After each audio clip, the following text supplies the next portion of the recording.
Ayan mga lods, magluto naman tayo ngayon ng ginataang pako at lagyan natin ng sahog na inihaw or pritong tilapia. So ayan, punta tayo sa bilihan ng nyog at nang tayo'y makabili ng gata ng nyog atin nang ipapapiga kasi wala naman tayong salaan sa bahay. Sobrang mahal na ng nyog ngayon dito. So ayan, tig 40 pesos yung isang piraso. Bumili tayo ng dalawa. And sa nyog pa lang mamumulubi ka na. 80 pesos na kaagad ang yung gagastusin.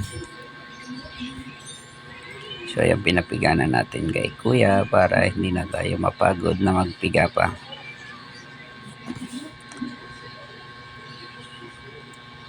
Yan, samantalang sa Bicol magkano lang ang nyog, 10 piso, 12 pesos, katalo na. Minsan nga hingin mo lang sa kapitbahay. Ayan, ito na yung ating gata.